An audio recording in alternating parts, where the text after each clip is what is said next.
This is Radio Free Cybertron, episode 716. I am Brian Kilby. With me this week, we have Chris is back from assignment. Welcome back, Chris. Yes, I was on assignment Earth, but they didn't pick up the pilot, so I'm back here. Sad. Yeah. We also have Headmaster I Don. almost got out. He's waving. I kind of gave him He's some crap. muted. I gave him some crap in pre-show. I'm sorry, Don. You also gave him some audio equipment, which I gave him some, that's it. I gave him some audio equipment that he didn't install. Because he couldn't find the cables from the last time we tried this. But he also, moved his whole setup like 3 feet to the left. So it's understandable that every part of that would have gone missing in that lengthy and convoluted process. Yeah, so. Plus, moving an entire person into my apartment, into my life, had nothing to do with rearranging it all. I can't decide if I'm sticking up for Don here or giving him crap. It seems like kind of a little bit of both. Yeah. I thought he would add extra cables from service merchandise, is what I thought. That makes sense. No, that's just RCA cables. That won't work. Okay. That was so Diecast and Matt are also here, and Rob. Hi. We're waiting for John DeLuna, who will show at some point.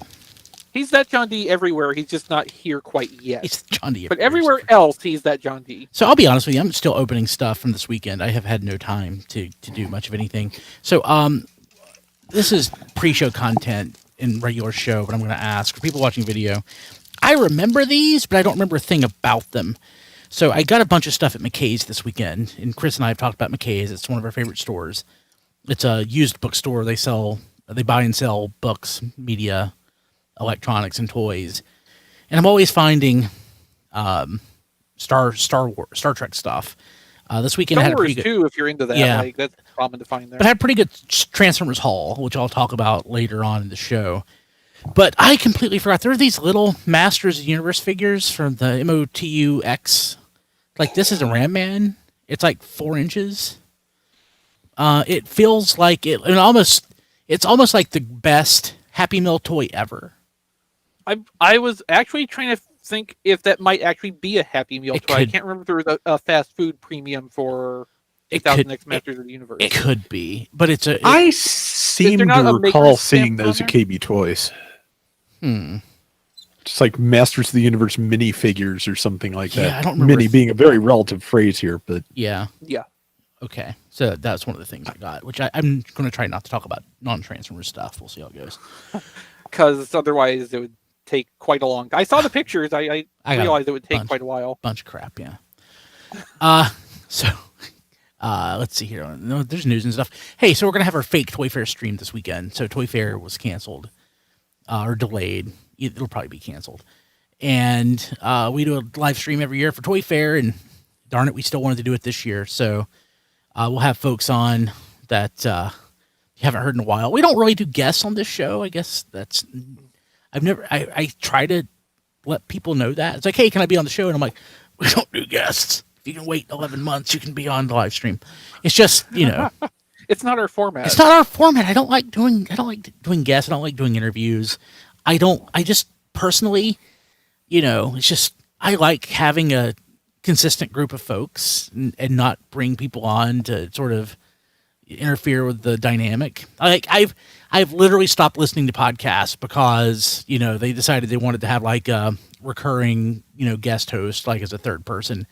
And like every other episode is like unlistenable because the person they bring on is just can't do it. So I decided some point years ago that we didn't do that except one day a year. And that is what's coming up. So we're going to have a lot of fun, have some folks on. We'll see how it goes.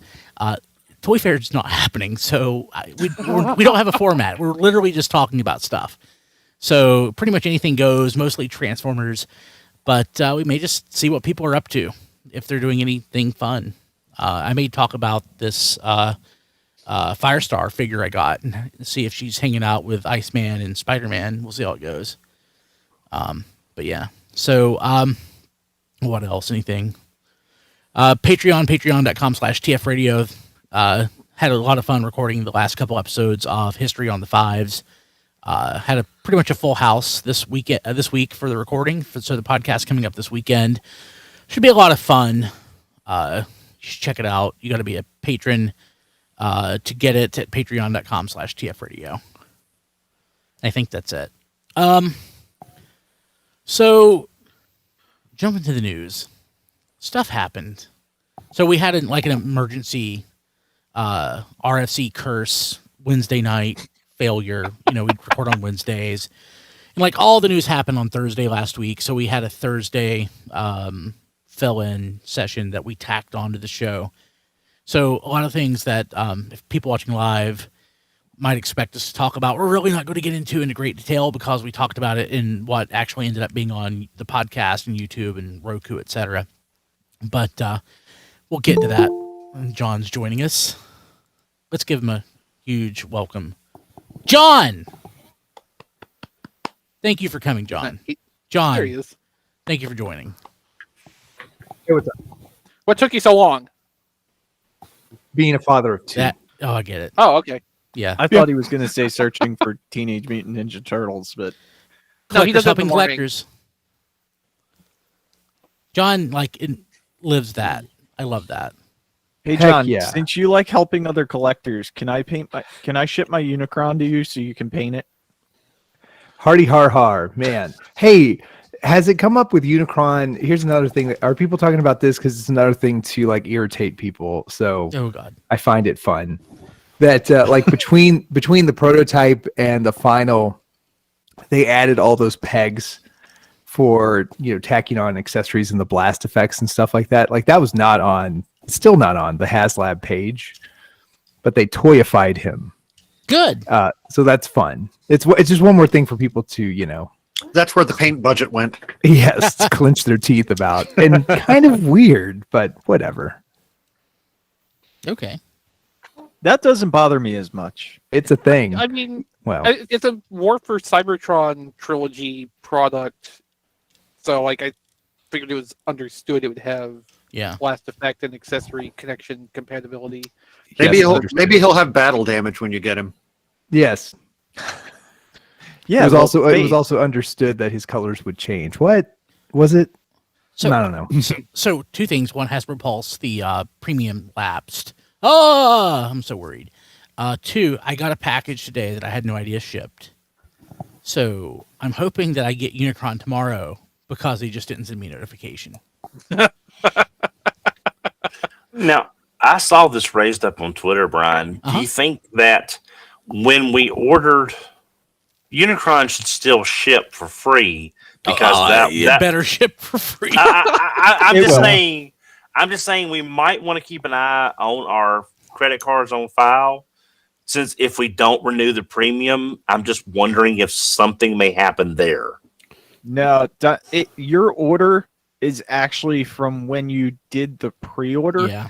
Because I recently was going through my orders and I was looking for, October of 2019 for my HasLab order for Unicron, and I was like, I can't find my order. I know I ordered it. I know I ordered 2, and Probably because it was in July of 2019 when you ordered it. exactly. I actually called Hasbro Pulse and was like, I can't find my order. I'm worried, and I was like, as much as there's things about it I don't like, I still want it, and They found the order and it was back in July, but I had so many orders that I didn't even get to that page. Yeah, because if that was only Hasbro Pulse was user interface designed in such a way where you could easily scan through months and months of orders from avid, serious, hardcore, high volume collectors. I guess there's just nothing to be done about it. Yeah, I didn't think that could happen, but as weird as everything has been surrounding Unicron, I also wouldn't be extremely surprised if it did. no, because Well, just for an example, based on, things that have actually happened already, I ordered as the last thing on Pulse Premium, Studio Grimlock and Jazz. And they shipped after my premium membership expired, and I was not charged extra. So, that I think sets a pretty solid precedent. So I think it will be fine. Yeah, it's fine. I'm not worried about it. Okay. So what in the heck were we talking about? Stuff. Yeah. So. Oh, Okay. speaking of Hasbro Pulse, though, apparently just this week they added Transformers Red figures under. Oh yeah, I saw that. Retailer under exclusives. Yeah, or like retail partner exclusive, something like that. They made a new section for it, I think. So That is kind of awesome. That has interesting implications. I believe a few weeks ago somebody was talking about that this change was going to happen, and a lot of people were just like, that's impossible. They wouldn't run retail exclusives on Hasbro Pulse because then they wouldn't be retail exclusives anymore. Well, they can't. If that information at that point was correct, apparently what it's going to be is 5 to 10% of a run of exclusives will be made available through Hasbro Pulse, which, is not going to be a big inventory overall, but, it's at least a little bit helpful for people who don't have coverage for, a store in question. If it's a Walmart exclusive, that's a pretty big. Yeah, Well, potentially. On a related note, I got an email today from Walmart saying Red RC was on back order and that they were having trouble filling the orders currently, considering I ordered it probably right when it went up. I didn't even get that email done. And Yeah. we've seen through things like the Netflix figures, especially, there does not seem to be any priority given through Walmart's website for when you order something. It you can order it the minute it goes shipped. up. My RC shipped.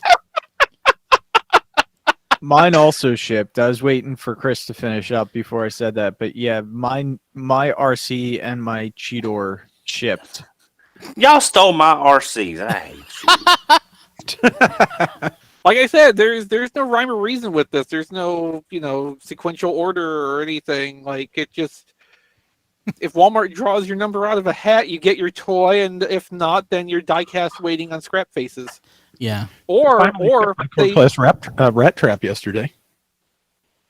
or there's another hat they draw your number out of, and you get candles Canceled. instead. Yeah. Yeah, like my Ultimate Expanse figure. No, candles, not canceled. Oh, cans. Oh, sorry. Because diecast got those candles. Yeah. Or was that like mineral oil or something? But I got the X-Men crossover figure canceled for no reason from Target.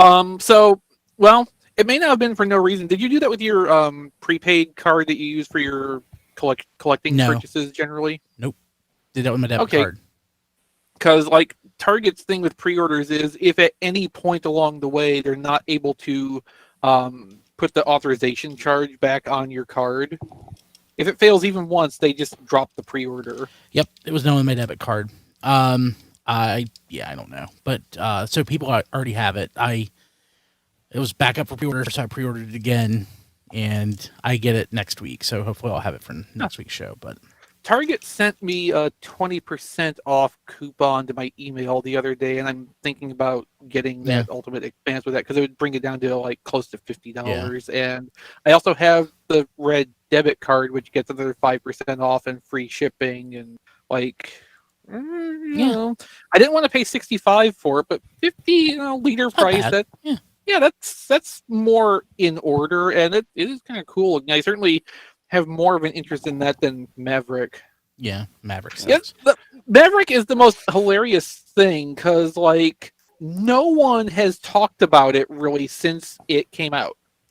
No. Yeah. No, why would you? Well, no, I mean you're not wrong. It's really funny to me though because there would be no evidence this toy exists if you weren't watching when the pre-order dates were and following enough people for the 2 people in your social circle who kept their pre-order and actually bothered to say, "Oh, I got charged for this," and they're filling my pre-order now. That movie's coming out this year? Yeah, supposedly. Probably not anymore. So I saw so I'm in the process of moving my stuff to where my office is going to be because I've been doing some work in there, and I saw that today, and I'm like, I forgot I had that, and I didn't think of it until now. But yeah, And I just checked my Walmart order page, and it says RC is arriving by Thursday, March 4th. good job, Don. There and you go. it's the same day that I got the delay order. So it's like it's a dice roll. Yeah. Your order has been delayed until now. So I'm pretty happy though that Walmart is almost literally putting a fulfillment center across the street from me. So hopefully that means I'll be getting stuff pretty quick. No, Like, it's still going to have to route through, like, Roanoke. It could go by drone. It's so close it could literally be delivered by drone. I really hope. Well, that I mean, the Walmart way does you're that. talking about it, it's close enough they could, like, put it on the back of a well-trained dog. Yes. Yeah. And it'll still have to go through Wyoming instead. Yeah. Yeah. Okay. So, but Or yeah, Greyhound. Unicron hopefully will ship soon. Oh, that's what we were talking Yeah. about somehow. Oh, yeah. Will it, circuitous path. Really? Damn Okay. it, John. But news. So the latest leak shows what appears to be Commander Class Rodimus Prime without his trailer, which I think there's a note on it that says the trailer isn't shown in Japanese. Yeah. So Something to that effect. to that yeah. effect, yeah. So I don't really have any thoughts about the figure other than, it transforms into the hot rod car, and I don't need another one of those right now. Even though it's a different price point. A slightly inflated hot rod car. Yeah. It transforms into the Rodimus Prime car, which actually existed at least once in the cartoon. Really? When? Yeah. True. I don't know what episode specifically it was, but somebody posted a screenshot in the TFW thread. It was an ACOM episode because it was season 3, and it's all ACOM episodes. But like you could tell, and yeah, he was pulling out from the trailer and basically looked like that. But yeah. Okay, drawn I more get poorly. you. Yeah, I get it. Okay.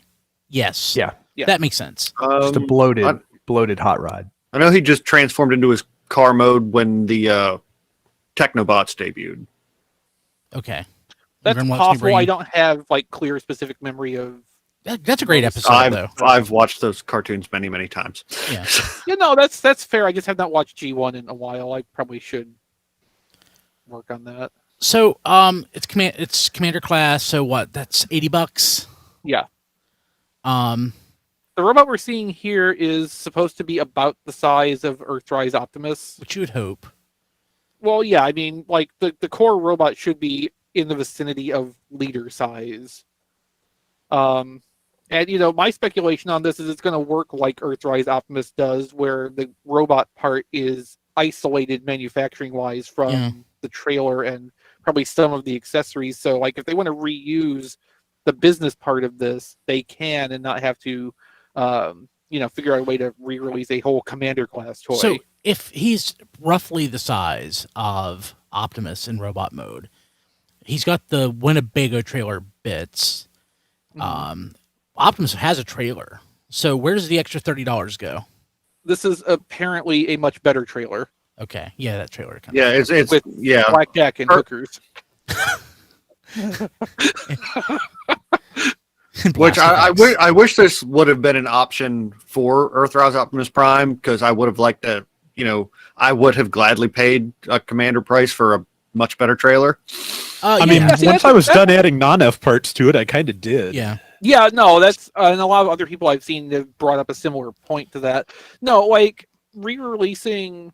I mean, I know why they re-released Leader Optimus in Kingdom, because there's been very few leader molds to really tread on here, and like it's an easy way to keep a core character in circulation. But like, a better way to do this would have been either in Earthrise have Optimus be Commander Class with a fully loaded trailer, and then in Kingdom re-release it as a Voyager the way they did with the Netflix one, Yeah. kind of.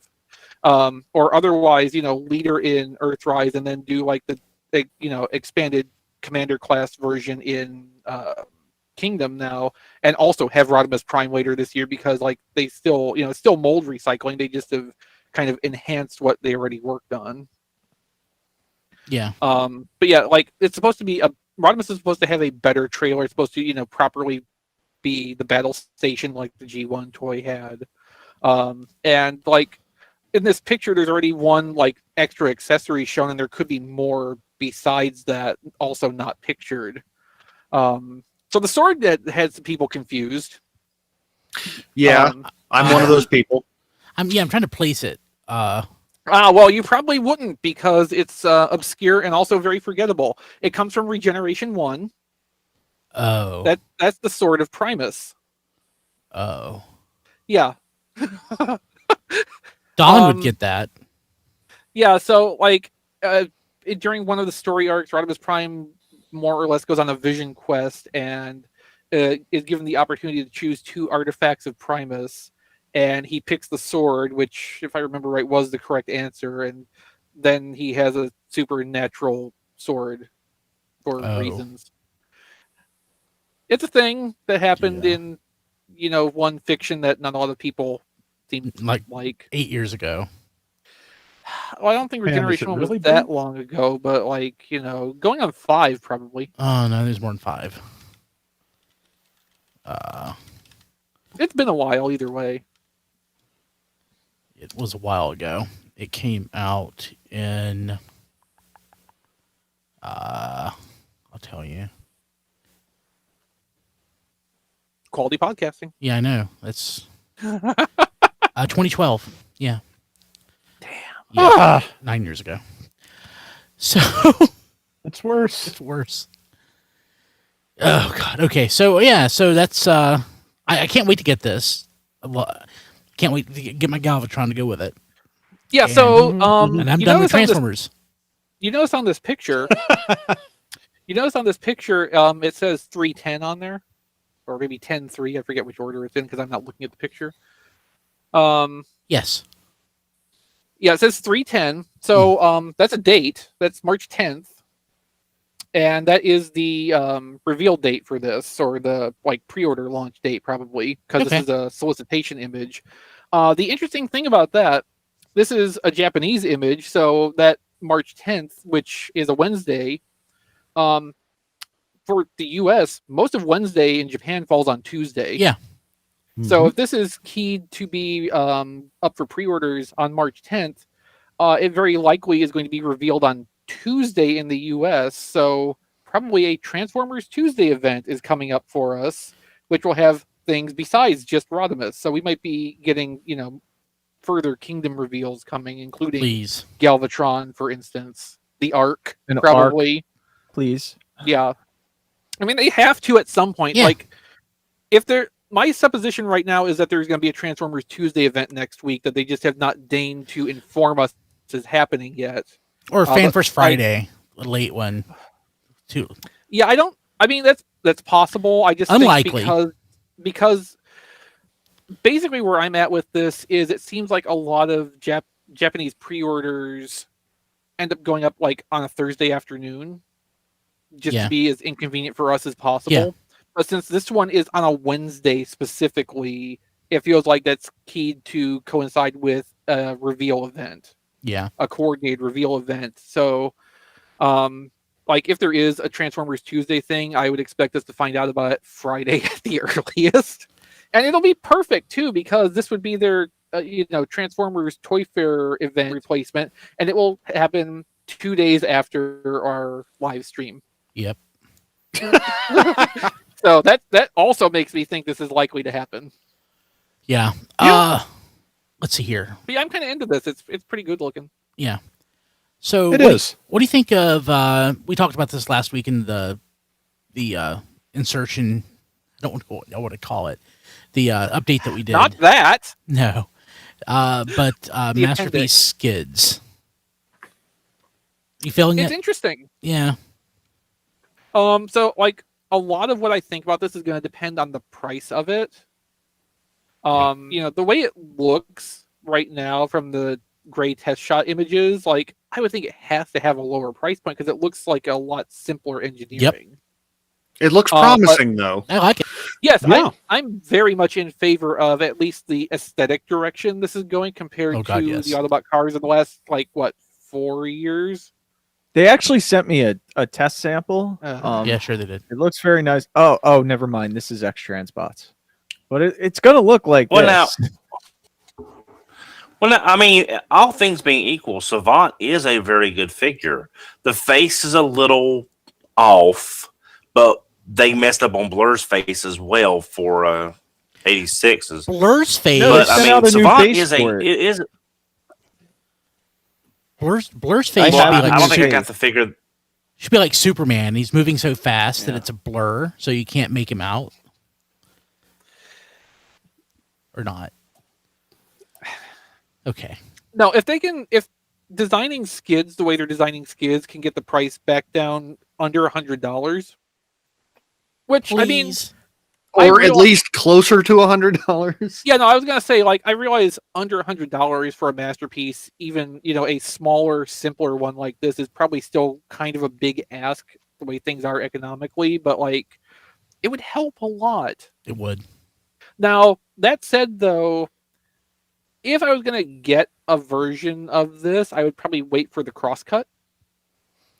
I mean, I would have to get the crosscut because I love my Diaclone homages. So Yeah, but I mean, if this was cheap enough, you would just get both anyway. yes, I would because Yeah. I'm stupid.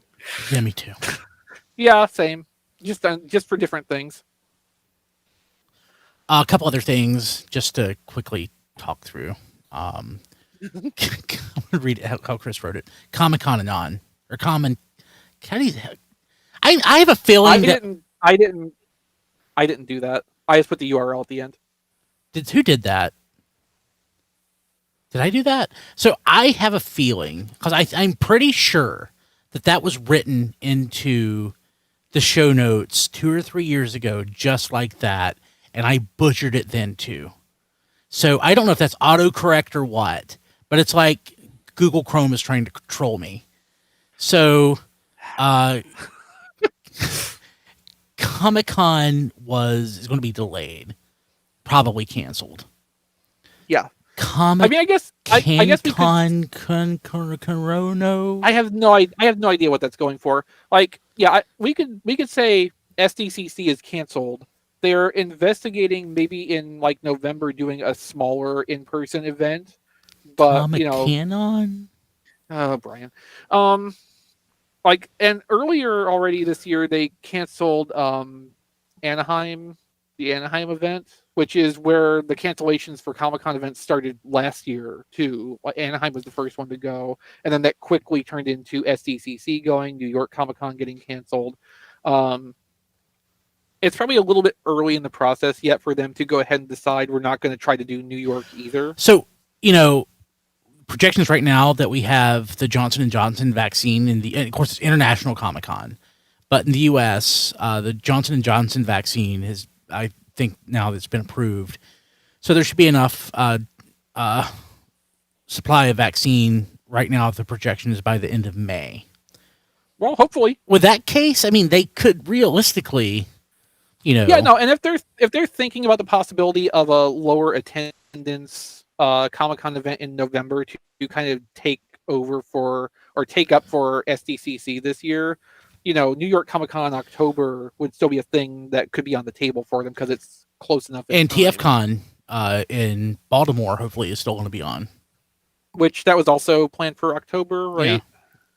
Yeah.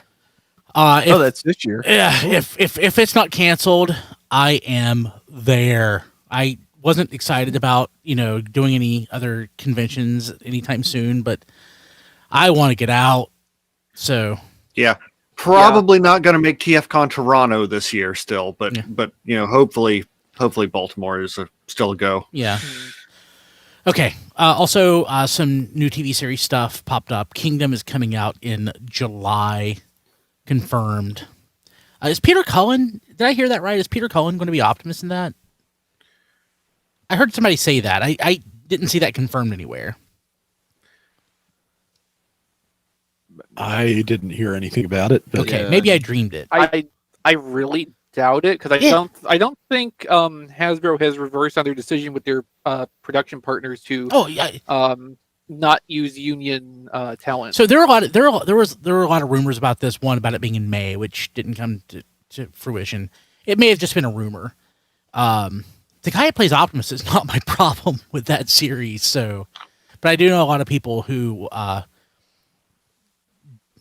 really into Peter Cullen complained about that. But I'd be fine Peter Cullen never being Optimus Prime again. That's just me. No, I mean I don't think it's unreasonable to say it's probably okay for Peter Cullen to retire from that role at this point. Yes. Yeah. I mean, there's plenty of people out there who have done the role favorably if they wanted to keep doing that role, such as David Kay, Neil Kaplan, John Bailey. Yeah, Okay. John. See, Exactly. John My- would.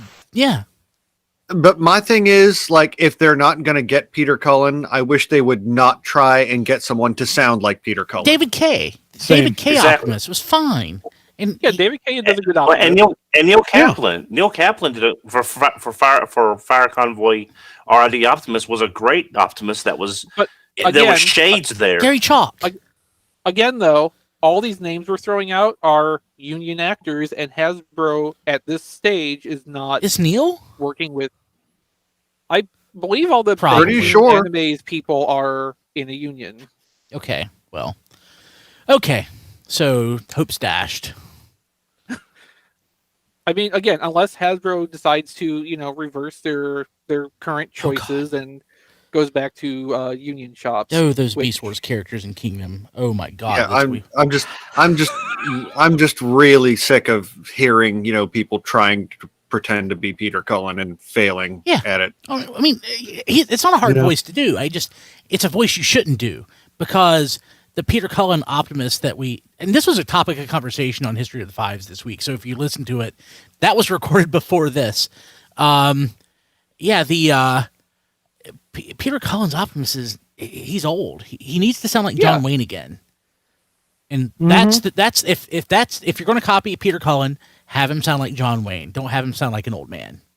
Yeah, and see, that's a big part of it too, because like you don't just need someone who can do a good Peter Cullen Optimus Prime. You need a director and the voice session who is bringing out the right kind of Peter Cullen Optimus Prime. And honestly, we have not had that in at least 15 years. Yeah. Mhm. So in two other series, there is going to be a new Transformers property that's going to be on Nickelodeon. That is a comedy series. So I'm hoping it's Transformers Go, but not Transformers Go that we had in Japan. A new Transformers Go, like Teen Titans Go. Oh, okay. That makes more sense. Yeah, and also a Bot series that is going to be on Netflix. I feel like they maybe waited too long to develop the Bots series. Yeah. Unless they're hoping that, the having the Revitalizes. media support there will get the retailers back on board with it. Yeah, who knows? Yeah. But I mean, I guess the money's already spent probably, so they might as well follow through. Yeah. It'll be a fun 13 episodes or whatever they actually get out. That is it 20? Either way, we'll binge it in like an afternoon, and then that'll just be that. Yeah. So that's some stuff. That's some new TV series. All these Transformers series, I've been thinking about that I never finished. I didn't finish the Robots in the Skies. I didn't finish Energon or Cybertron. Didn't finish Prime. I'm like, God, at this point, there's so many. I think I'm starting to not finish more than I did finish. You didn't finish Prime, but you did watch the finale movie because we did a commentary on And that. it's a lot better than... I know the series got better. I know it got better. Season 2 just was too much of what it was doing. It dragged and was kind of plodding. But like Season 3 picked up the pace and revitalized it. And I just didn't get to 3. I just quit with 2. 2 is just... and like having sat through all of Season 2, like I can see how that would happen. Yeah, I found Season 1 boring. I found Season 2 just impenetrable, and but I have no excuse when it comes to Robots in Disguise. None. What I watched, I loved. You should also watch the new Robots in Disguise. That's what I'm talking about the 2016 or 2015. Oh, I think you Robots meant in the Disguise. 2001. Yeah, no, I finished that. Oh, okay, good. Yeah, no, yeah, I have no excuse when it comes to the new Robots in Disguise or Cyberverse for that matter. Cyberverse is pretty good. Yeah. It's very, very easily consumable, at 10 minutes per episode. Yeah. It should just be one of those things I do with my kids. Just force them to watch Actually, stuff. the 10-minute episode format for Cyberverse, I think, actually helped it because, like, it kind of made it stay to the point, within each episode block. And actually, now that I think of it, I didn't finish the original Robots in Disguise. That's when my dad died, so I missed like the last 5. Well, I guess you have an excuse, but Yeah. still, like, Yeah, fix it was that. like happened right then. I just never finished it. So I missed like the last 5 episodes. I need to go back and watch that. So The last 5 episodes weren't that good. no, they were. I'm sure. They really weren't. I mean, Rob, you know how a lot of anime of that genre tends to finish out. It's all pretty rote. Yeah. Yeah. So okay. Brian, I know I can't push your button tonight, Brian, but why are you pushing all of mine? I'm sorry, Don. Except he wasn't even saying anything bad about 2001 Robots in Disguise. That Sorry, was my me! dad died, Don. No. I'm saying it's like you didn't miss much, and Prime sucked. It's like just Well, never mind. Just a big keep part on. of Prime did suck. It did suck. It But really overall, it was a very strong series. No. If you The just first- watch the bookends, that part's pretty good. But like that whole middle, the bulk of it, the mass of it, all the pages in between those covers, did. Yeah. it's just kind of hard to digest. Yeah. No, Boy, am I mixing my metaphors. just the first season wasn't that great. Second season was just downright bad. Sorry. So, like, later parts of season 2 were pretty good, and season 3 was good, and a lot of that came down to they just kept developing Starscream and Knockout. yeah. Like, a lot of times, those two just stole the show, and I'm fine with that. Yeah. But I mean, there was good bits in the middle too. Like the one time Jack asked Optimus, "Hey, you want to see something funny?" Because he had, he had a TV or a computer or something, and Optimus just completely deadpan. No. Yeah. Okay. Let's see here. I guess that's it. So, Chris, what crazy crap did you get this week? If I got anything off topic since the last time I was on, I can't remember. So it's gonna be a rare all on topic week for me. Oh wow. Now I can't remember. Did I talk about Studio Series Cup the last time I was on? I don't remember. I think so. Don't think so. Yeah, I might not have had that at that time. So I got Studio Series Cup finally. And much like Blur, I like the Titans Return, well, the Legends colors of the Titans Return mold better. Like, okay, so like for appearance accuracy, the vehicle mode is much better with the Studio Series one, but it's not that fun to handle or transform. I don't like the way the robot mode looks as much. Like, deco wise, it gets it as right as the Legends one did, but I don't really like the feel of it that much. So like right now with the Studio Series 86 stuff, it's kind of going 50-50 here because like I like Grimlock a lot. Jazz surprised me with how much I ended up liking that. But Blur and Cup just are not really doing it for me, unfortunately. So those are probably just going to go sit in the bin somewhere. So in the meantime, I picked up something I'm pretty pleased with. BotCon 2013 Machine Wars set Strika. Nice. Yes. Which also came with an Obsidian that I didn't really want, but I couldn't just buy the Strika. They were sold as a pair. So Did you this get is that on nice eBay or did you find it in a store? sale from a mutual on Twitter. Oh, okay. So I got a pretty good price on these. I'm satisfied with what I paid for them. And like Obsidian's fine. I'm not like a fan of the darker show accurate deco. Like for people who remember that far back, initially the Obsidian from this set was shown in toy accurate green, which I was a lot more interested in because when Beast Machines was in first run, I got the Obsidian toy long before Obsidian appeared on the show. Because that's just how things work then. So like for me, Obsidian is the little green helicopter. He's not the dark gray or whatever weird Osprey thing from the show.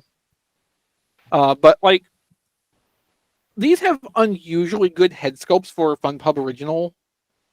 Like I'm just really surprised having these in hand how good they are for being BotCon toys from, by a lot of regard, an off year for the exclusives. So I'm especially really happy to have the Strika off of that 2010 Warpath mold. That's a great mold. These are great colors on it, and this is my first representation of Strika since the original Beast Machines toy, which is a little bit odd. But Beast Machines toys were like that, and it was either for the better or for the worse. And Strika, unfortunately, kind of fell on the worse side back then. And I'll be honest though, for all the coloring aside, I think them picking that highbrow mold from Hunt for the Decepticons was a pretty good choice. That's a lot more of a solid mold than a lot of people give it credit for. No, it's a pretty good mold, and I've given this a fair bit of thought since actually getting this, since getting it in the mail. Like, at the time they did this, they had really limited options on what they could do. And while I would never say that the highbrow mold is ideal to represent Obsidian, like, it gets the point across as well as anything else they could have picked at that time. My preference would be for Obsidian to not be bigger than Strika. I actually did go back and look at screen captures. They were basically the same height in the show, and I would prefer that, if anything, if not to have Obsidian a little bit smaller. But again, for what they had to work with at the time, it's not a bad choice. And you're right, the highbrow mold, it has its quirks, like especially the way the arms and hands are set up. But it's an interesting thing. The vehicle mode's very non-standard. Like, it has a lot going for it. I have Obsidian, and also I have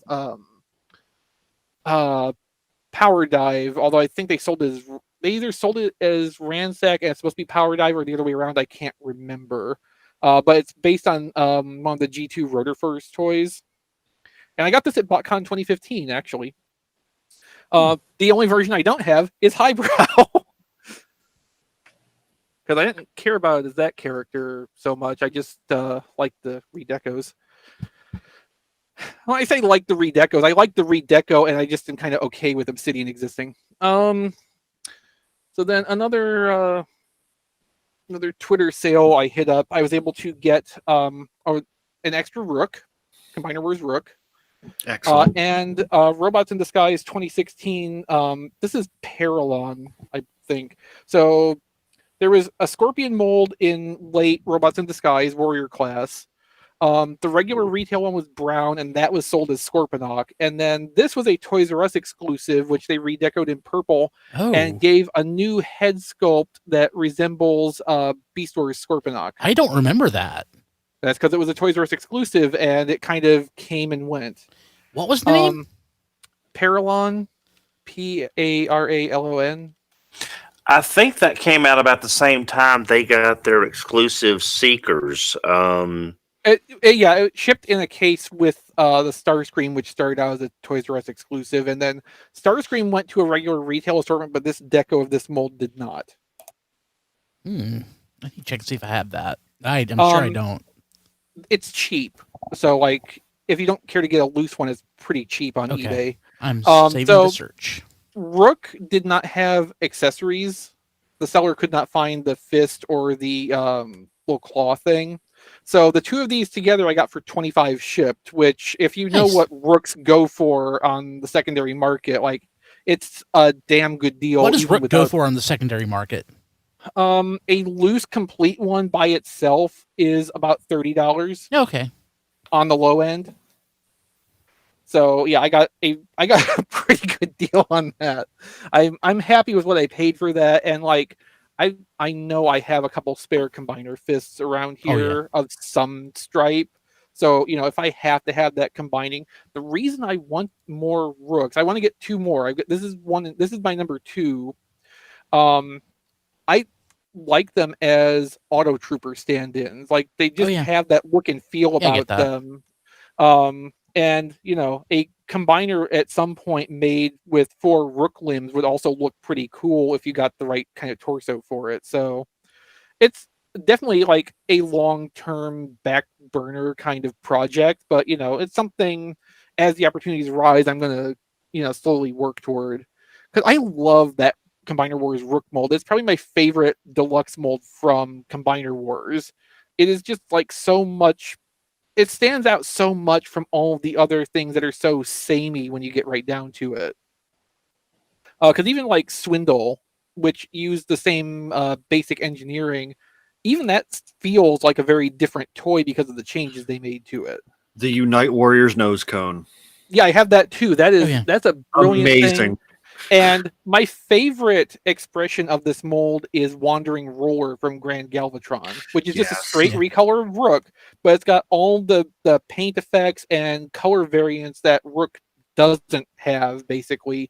And it just shows how beautiful that mold is with all the detail when they actually put a Voyager's worth of paint on it to bring all that out. Because on Wandering Roller, the whole vehicle shell is painted silver. It's the prettiest thing. It's weird colors because of what it's based on, but it is so good looking.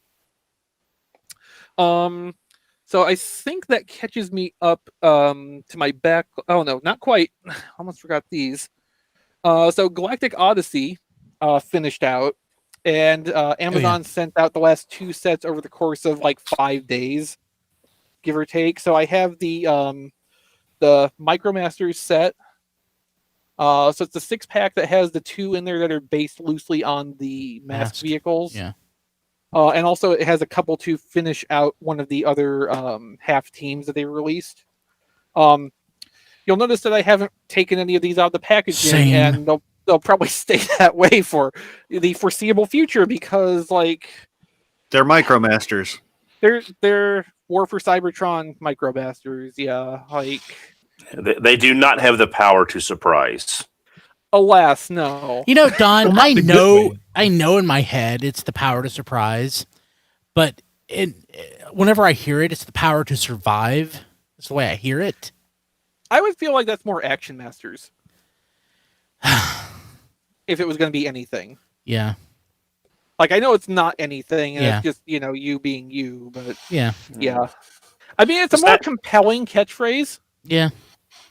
The sad thing is, if they had done all 6 as mask homages, I think a lot of people would have been more inclined. Yeah, it's just, I'm glad that they recognize that but it's been that way for years. We get Switch Force that they could have done as mask, which made a lot more sense, but they didn't do. And, it's just here's a little bit here and a little bit there and a little bit there, and that we'll give you one Matt Tracker and G.I. Joe, and it's they just. Okay, so I think you're right that there would have been more interest in the set if it was all mask references. But I also think it would still have ended up the same way where a lot of people would have bought it, but do the same thing me and Brian are doing and not ever taking them out of the package. Because still, at the end of the day, they are Siege Micromasters and they're just not that interesting. Unfortunately. I wish they were. I really, really wish they were. When all the Siege stuff first was being talked about, the Micromasters were the thing I felt the most interested in at the time. And then I got 2 Micromaster patrols and 2 Micromaster duos, and no. The best thing the Micromaster price point did was to give me Rat Bat. Especially since nobody else was ever able to get it. Okay. Yeah, I know. I'm exaggerating. Okay, so that was the first of the 2 Galactic Odyssey sets that came in short succession. And then, of course, there was the Botropolis Rescue Mission or something. Whatever it's called. Botropolis Rescue Mission. I actually got it right. So that's the redecos of Airwave and Ironworks and 2 other Micromaster teams. And the whole idea of this, I love the idea of this. The modulators can be put together to make a little space center, and you get the space shuttle Micromasters and the support vehicles. So you can have a whole little launch setup. It's got Double Dealer's shoulder rocket thing to use as the solid rocket booster. It's a really clever idea, and they redecoed Airwave cleverly too, where it's the same colors technically as Airwave. This is Over Air though, the Zone micro base, and they just changed all the values of the colors, so it looks very different in person. But it's Over Air, the original Over Air toy, did not have any color differences from Airwave, so they just kind of tweaked the values of the colors on the original toy to get a different enough deco while still staying true to the spirit of what the original was, which it's Neat. clever. Unfortunately, it's brought down a little by Ironworks just being Ironworks, not being repurposed as a different character. But part of that is because Ironworks in Zone was still just the Ironworks construction base. Like, it wasn't a different name attached to the Micromaster or the base unit. So, like, there wasn't a whole lot they could work with. They would have had to go into, the archive of names. Like, I would go with like Payload or something for this, just because, it's the gantry setup for a space shuttle system. But like, I really like the idea of this, and this not being out of the package is not out of lack of interest. It's out of lack of a place to set it up right now. I'm working on that, but like, this is something I definitely want to get out of here and mess with and just kind of enjoy the setup, especially with Skylynx in Skylynx's launch base mode too, because like, that's the whole story track with that set. It's the Micromasters getting their like space center set up so they can go searching for Skylynx, who is lost in space somewhere, which is an interesting story hook, which obviously is never going to get further developed because there's no more Galactic Odyssey sets to tell the story with. So I guess they've left this toy subline on a cliffhanger for us. Way to go. Then the last thing I have is Kingdom Ultra Magnus. Oh, what? Yes, see, it's Earth mode with the trailer and everything. Where'd you get that? Nice. Secret? It came in the mail. Okay. It came in the mail, and the if you follow me on Twitter at ChrisRTXV, I posted pictures earlier today of a very damaged shipping box, and this is what was inside. Remarkably, even though the shipping box looked like it had been sat on and taken a bite out of, like, Magnus's packaging inside was perfectly fine. You would never have known anything had gone wrong with the outer package. It's the weirdest thing. I mean, credit to the retailer that I obtained this from for their packaging, because like, if they had cheaped out on that even a little bit, it probably would have been very broken. So that at least turned out well.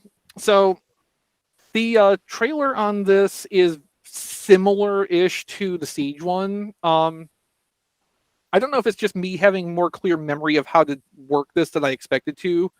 But like, getting the pieces assembled into the trailer configuration was a lot smoother and quicker process than it was when I tried to do it with Siege Magnus early on. I don't think it's like super different from that. Like, there's not really like the lower deck simulated in this the same way, and I think it's a little bit longer. But a lot of what you're doing with this is the same kind of thing, and if you don't like the process of kind of abstractly tabbing together hinged panels into other floating parts, this is still probably not going to be fun for you exactly, but it does tab together solidly, and like, it's pretty intuitive where to get everything to go in here. You might reference a stock photo or something just to kind of get a feel for what they're trying to do. Like, the gauntlet pieces going along the inside of the upper deck might not be immediately obvious if you don't want to go through the instructions, but everything else kind of just falls into place pretty easily. So like, that's turned out pretty well for being, what feels a little bit like an ad hoc reconfiguration of a lot of the existing pieces into a less weird looking trailer shape. It does have its drawbacks, because it sits farther back now and it does not hide the fists on the cab all that well, which we kind of knew from the stock photos anyway. I'm going to try to transform this real quick here. The good news is the truck bumper does slide up. So it's not, it's not like a waistcoat on here. It will slide up if you can get it lined up right. I don't remember, Matt, on Siege Magnus, do you remember if you had to have the cab slid forward to get the bumper piece to slide up? Or would it just slide up with the whole... Yeah. Because on this, at least, you have to have that slid forward to get that to move. And that was That was not clear initially, and it made me think like maybe that's why the stock photos had that down, because the person taking the pictures couldn't figure out that you had to do that extra step to get that free to move. Let's see. In the meantime, there's the cab robot with the backpack set up correctly, and like I get why this is the way it is. I kind of prefer the attitude approaching Siege Ultra Magnus, where like it's similar to what that Optimus looked like, where you could tell there's a connection between them design wise, but it's not identical. This is trying more to be identical to Earthrise Optimus in what the chest looks like. And that's a little bit less interesting, but you know, for a retool the way they had to do this, it turned out better than I expected in person. But to answer your question, yes, you do have to push the cab forward in Okay. order to slide the bumper up.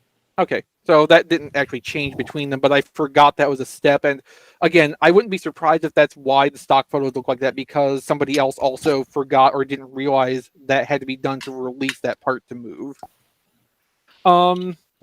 So in terms of changes, like obviously the front of the truck is a new piece, restyled. The missile launchers are new. They're a new design. They fit and work the same way as the originals, by which I mean they're, you know, single pieces with the red tips painted on. But they're they actually have the flanges on here to look like the trigger for a spring-loaded missile. But you know, it's a non-moving part, so like it almost feels like they modeled original toy launchers and then just made the parts not moving. It's kind of neat and weird at the same time. The armored up mode works and feels just like the Siege Ultra Magnus. Obviously, you know, several of the armor parts on that are restyled to be smoother. They're not as like over detailed like the Siege one was. Obviously, there's no battle damage, which is a plus for me if you like the battle damage for whatever weird reason, you know, that will probably feel like an absence to you. But like overall, it turned out pretty well for just, you know, retooling the Ultra Magnus that they had already worked on and, you know, gotten a few uses out of already. I won't be sad if we never see this again, even not having gotten the Delta Magnus out of it. I would like to see a powered convoy come off of this, but at the same time, like, it might time to put this engineering to bed. This is fine, but probably, you know, doesn't need to get pushed much farther than that. It has the same mold rifle as Siege Ultra Magnus, and the leg cannons that were obviously meant for the Galaxy Convoy retool are not included anymore. I imagine that production budget went into some of the remade parts or like changes they had to make to the trailer. You know, it probably got eaten up by that, or just, you know, the cost changed enough that they couldn't justify putting that in anymore without that other retool in the wings. But yeah, I got that. I was supposed to get another thing today, but UPS was UPS, so that didn't really work out. Maybe I'll talk about that on Saturday if UPS actually gets their stuff together. But that is all I've gotten over the last, 3 weeks? That's pretty awesome. I'm jealous. Yeah. Good. That's what's important. John, do you get anything? Somehow I knew you were going to toss it to me out of order. Let's see here. I don't know, man. We've been doing this for what? About 48 years now. Well, so like this segment we've been doing for 5 or 6, 7, no, more than that. Yeah, about 6 or 7 years, I think. Yeah, probably. All right. Let's see here. I think the only thing notable I got this week is a little bit off topic, but it's G.I. Joe. It's a 1964 G.I. Joe toy pamphlet. It's a foldout. Yeah, it's not a catalog. But it's that is a 57-year-old equivalent of a Transformers G1 catalog fold out by the Hassenfeld brothers. And as the stamp on it says, insist on G.I. Joe when you go to your toy store. Yes. John, does it have that smell? You mean of like whiskey and cigarettes? Like the what- Leonard either Skinner that- song? Either that or like, That smell that vintage you love? paperwork. Like old comic books or, newsprint. Give me a does it- second.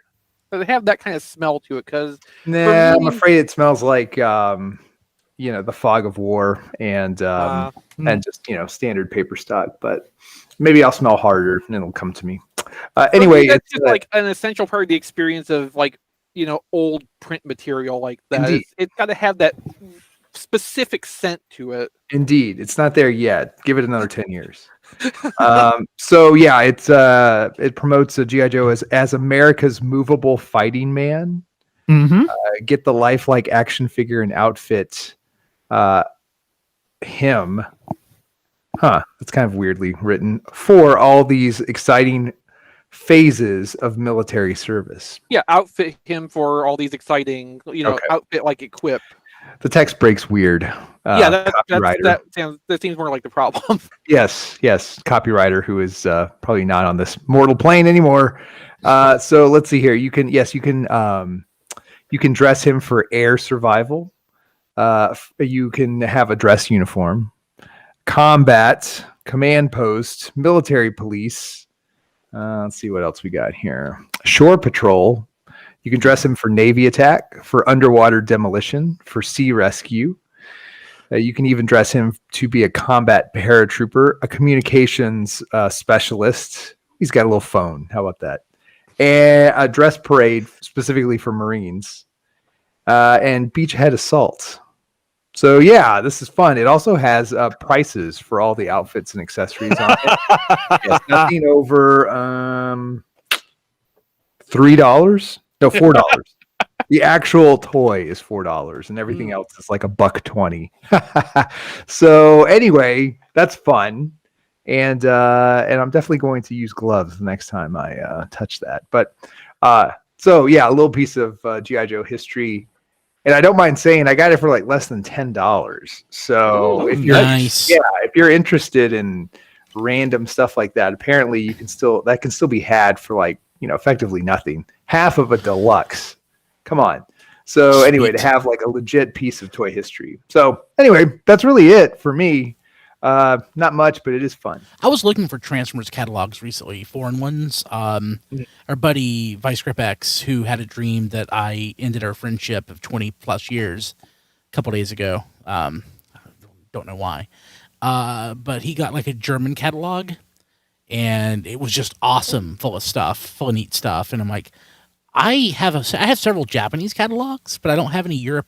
Well, I don't have more than one or two European catalogs, so that's something I should go in and start picking up more. Yeah, real quick on that, I think given like our fandom's zeal for finding trivia and tidbits and stuff, I think we probably have this covered for Transformers. But I was listening to a wrestling podcast the other day, and apparently, like with San Francisco toy maker that made that had one of the wrestling licenses about 20 years ago. Jax. Yeah, it was like WCW for a hot minute, and maybe ECW for like a year Jax. or something like that. No. Jax at WWE. It was something. It was one of the three. Anyway, the point being, from one of the Toy Fair catalogs from like 20 years ago, they discovered multiple like never released, never seen before prototypes and figures that were going to be released but never ended up going to market. And so, over 20 years later, in some circles, they're still finding stuff, and they're finding stuff in like catalogs and things like that. Because nobody's looked at these catalogs with like a knowledgeable eye to say like, hey, that like doesn't exist, or like, hey, that never came out. I think we've got it covered with Transformers. Yeah, Transformers is really crazy. But it's really cool to hear that is like still happening. Yeah, I mean, there's always been wrestling collectors, but it's just like really exploded in popularity because prior to this, I mean, it was people collecting like the Hasbro stuff, and then I don't know that, and then Kimco or whoever did like the Vern Gagne, his organization, AWA. whoever made those figures. But then all this other stuff I don't think anybody cared about. Go ahead, Don. Yeah. I'm sorry. Oh no, I was just gonna say, I believe the Toys That Made Us covered a lot of this in their wrestling episode about all the licenses and all the short term runs and all that. Yeah. So I believe that was all covered in that episode of the Toys That Made Us. Yeah, for sure. Hey, one thing I thought of too. It's easier for us to like track Transformers history because it's not a license until recently. Yes. Relatively, it's not really a licensed brand, so like it's pretty easy to see everything. It's house that came brand. out. Yeah, but now that's probably going to happen. We're going to have weird licensing. Well, there's stuff that actually always never been came licensed stuff. That's what, like, I love like what we used to call artifacts, and I still see stuff from the '80s that I had no idea existed. Like I saw a tent recently, and there's like 3 tents, and I'm like, I had no idea any of these existed. And one guy in Oklahoma that I look at his stuff on a Facebook group that I drool over, he had it, and I'm like, well, holy crap, that's amazing. There's a ton of stuff like that. That bucket set you got like within the last year or so, that was news to me entirely. That was neat. Sandbot. There's a lot of stuff like that, and I love those things. God, I wish I got outbid by a cent on that Soki Optimus Prime. Oh no! I'm certain. I'm certain the high bid was over a cent more than. I'm certain they bid over what I did, but the auction ended at 1 cent over my bid, and no, maybe it didn't actually. It'd have been $1 or something probably. But yeah, it was. There's a lot of licensed stuff like that, but not toys. Oh man. And that's one cool. of the sad things is all this stuff we know about, like the Hot Rod Ride-On, and all this other stuff that we know about, yet we've never seen, like Cookie Crisp Jazz and Wonder, all this Cookie Crisp Jazz is out there. You can buy that now. I thought that was still kind of like That one's available. I thought about buying one of those. Okay, I thought it was still one of those. How do you distinguish it? What's the difference? The box. How was it packed? All that kind of stuff.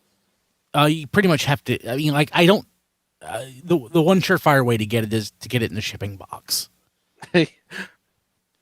I mean, yeah. So I think that might be more Don's point. Like, but what's on the assumption that the majority of those that exist out there don't have that original shipping carton. Like, right, exactly. Don, what was the Rodimus or Hot Rod you're talking about? There was a. I'm trying to remember. I think it's St. Galvatron. He knows a lot about this. But there's something about there's a Hot Rod Ride-On that you could win. That was like a Power Wheel or something that was tie-in to the Transformers the movie promotion. There's that Transformers. It's like we've known about it. That's out there, but that's a different one, I guess. Yeah.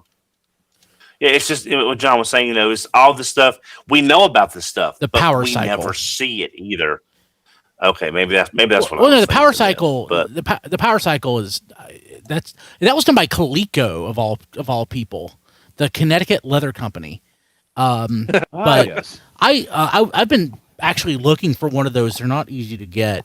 I almost bought a box recently, not without the toy, just the box, and but Don, I don't think that's what you're talking about because that's not the same thing.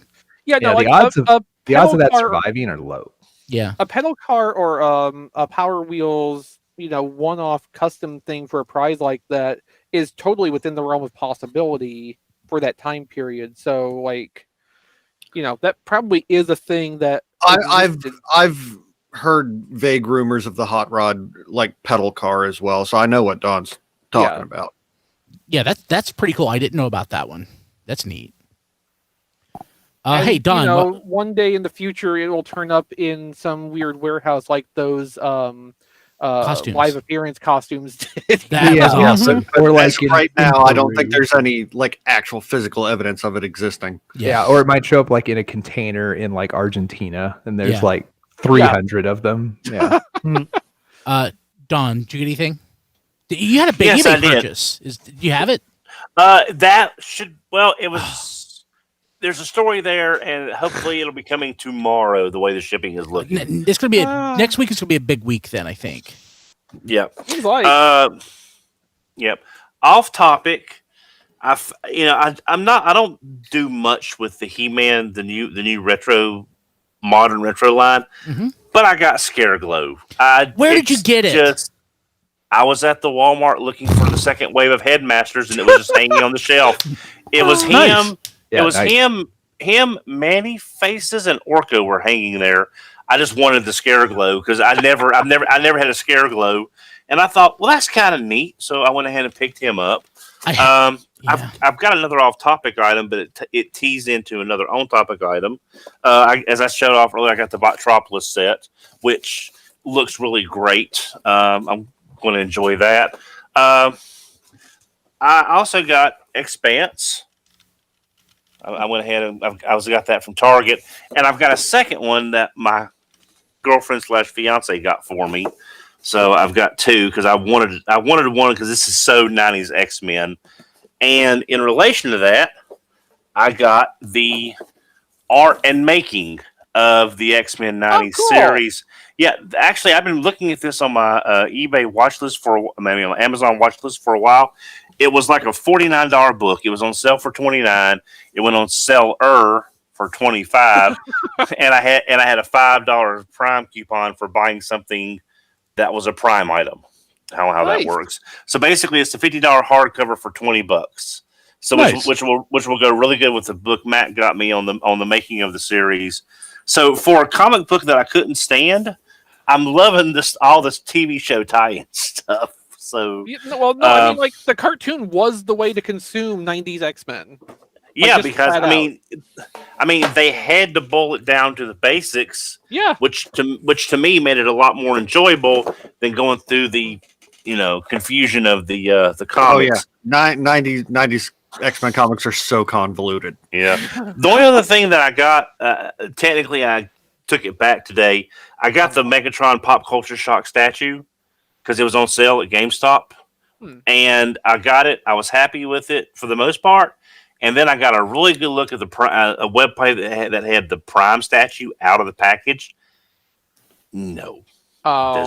Yeah, so it's like I like the Megatron, but the matching Prime just does not look that great. So I took the Megatron back because I gotta have one with the other, and it's just the Prime just does not look good. But that's all I got. Okay. Let's let Matt go next so he can go to bed. Yeah, go ahead. Yes. All right, so I picked up reissue Headmaster Decepticons. Nice. Oh yeah, I Nice. got Mind Wipe today. I forgot to mention that, but Yeah. I didn't open it, so it doesn't matter. Yeah, I only picked up the Decepticons because, as Chris pointed out on Twitter, like he got Mind Wipe because he's just waiting for the last one to degrade. That's why I got the Decepticons because I know they have a limited shelf life. And I already have an auxiliary Weird Wolf, so I don't have to worry about that one at least. Yeah. And today I got Studio Series Cup. Nice. Nice. And I actually quite like him. He is very fiddly, like in transformation. Yeah, the transformation is not my favorite thing ever, but surprisingly, I think the face looks way better in person. I'm perfectly fine with it. Okay. But yeah, I'm quite happy with this cup. I still like the Legends one, the Titans Return Legends one. So he just moved up with with my other Headmaster toys. But yeah, this I'm quite happy with. And I got the face is not as like staggering in person as the photos made it out to be. You're right about that. Yeah, and I got Marvel Legends Frogman. Nice. I saw that. I almost picked it up. It's great. Excellent reuse of the Dr. Octopus body. So Oh, holy crap. Yeah. I would never That have makes caught sense. that. I didn't catch it but you can see under his backpack he still has the ports for all the tentacles. That's some good body reuse. Yeah. Yeah. It works out really well. And I got another super mini plot kit. I got my Bioman Bio Dragon. Ah, The grandest of Super Sentai mechs. yeah, you can see in the big box art picture there that it is literally just a flying table. There was a Grandis on eBay. There was a Grandis that was sold on eBay this week. Yes. It's a carrier that turns into a shelf. It was Yeah. not sold to me. Excellent. And that's it for me, I believe. I wanted that Grandis, but it didn't have accessories, but it had the box, and it was Oh. beautiful. Oh, Yeah, but how much work would it have been to like come up with accessories? there are a lot of finish it out? there are a lot of repro accessories for Grandis. Would you be okay with that though? Yeah, I probably would, but it was expensive. But it was like half the price, the going price of a complete one.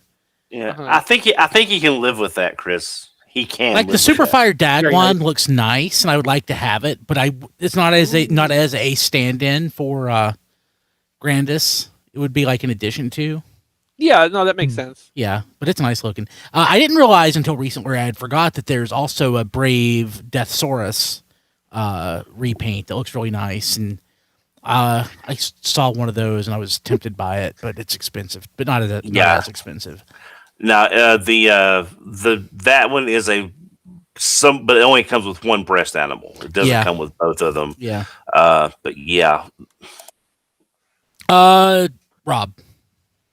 Okay, so I got a fairly large box from Big Bad Toy Store because I had like 6 months of stuff I'd been waiting to ship and finally did. So start with the off-topic thing. It's just one. I got the standard version of the Vintage Collection Mandalorian just because I felt like it. Nice figure. They still do the Iron Man 2 style hips on Vintage Collection things these days. I do not understand why. Now, At all. for those who aren't so familiar, can you describe what constitutes an Iron Man 2 style hip? Absolutely. Iron Man 2 style hips are universal joint hips, but you have to the rotation is very unnatural.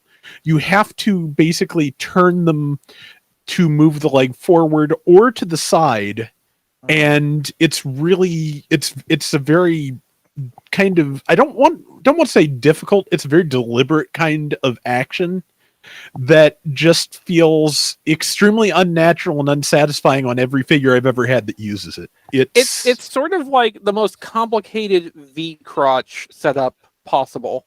Mm-hmm. Yeah, so they've got okay range, but just getting there is weird.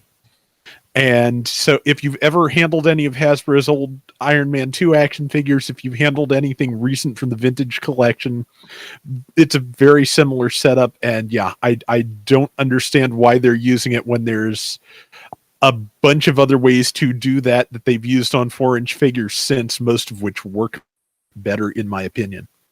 But other than that, it's a nice looking figure, good deco. I'm happy with it. I haven't even seen the show yet, but I just thought the figure looked good, so why not? Everything else is on topic. I grabbed 3 Slither Fangs, which I had one already, and I want to just attach them all to something because I feel like it. If you've ever seen the Full Armor Gundam from Gundam Thunderbolt, that's kind of what I've got in mind. Something ridiculous like that. So that's what I needed 3 Slither Fangs for. Because I noticed the first one had just articulation to work like the shields in that. So why not? So you have White Runner thing? Yeah. So it's got the Gundam-y looking rifle that it comes with, so that might be a good test subject for that idea. Yeah, that's a possibility. I was kind of also thinking of Shockwave just because he Is purple? is purple. Yes, is purple and turns into a very Gundam-looking battleship. So it all just kind of fits together in my mind. He is kind of the Alexandria, yeah. Yeah, he really is. So that's kind of where I'm going with that. And I got those at pretty much retail, which is hard to do with Slither Fangs at this point. So that was lucky. And then I shipped pretty much all the Generation Select stuff I ordered over the last 6 months. Sandstorm is the first of the cone heads I've actually handled. That is a really nice figure. I love the deco. It is so weird to just put the nose cone inside the larger nose cone to transform it. That is an understandable and still incredibly bizarre choice. Yeah. Select G2 Megatron is just gorgeous. I would not. It is so weird how every single part of that toy is a lateral move from the Siege one. Just every piece in styling, in operation, is similar enough to the Siege figure, but different that it doesn't make any sense at all. I'm not quite sure why they did this twice in this specific way, but I'm very happy to have it in that particular shade of incredibly vivid green. That is such a nice deco. I'm so glad I decided to get that. Also got Select Hot House, who I have not gotten out of the package yet, but looks nice. I'm still not sure why, in the case of the MicroMaster bases, they decided that the bright colors were a sin, and they decided to move the two interesting ones over to Select. But I've got them all now, so it doesn't matter. I also got the cassettes, which again haven't opened them, but I at least have Frenzy and Wingthing, and also those rectangle guys I cared about a lot more before I actually handled Double Dealer. I know the feeling. Yeah, and lastly, I got Omega Supreme, which that is really nice. That I'm really happy I grabbed that. It's a nice toy. It's big. And it does everything it needs to very well. The only thing about it that I feel like could have been done a little better is that, as usual, the instructions are not particularly precise on how you configure the various armatures for the rocket shell. And if you do it wrong, the shoulder piece will get completely jammed. If you do not have that hanging far enough down, if you have that little ridge on the armature sticking up even a little, the shoulder piece will jam halfway into the shoulder, and you have to pull it back out and rearrange things and put it back. Other than that, I really do like it. It is big in a satisfying kind of way. It's really neat looking, and perhaps best of all for a Titan, which has not happened to me with a Titan I've gotten since Predaking. It actually fits back in the box once you've opened it, which is nice.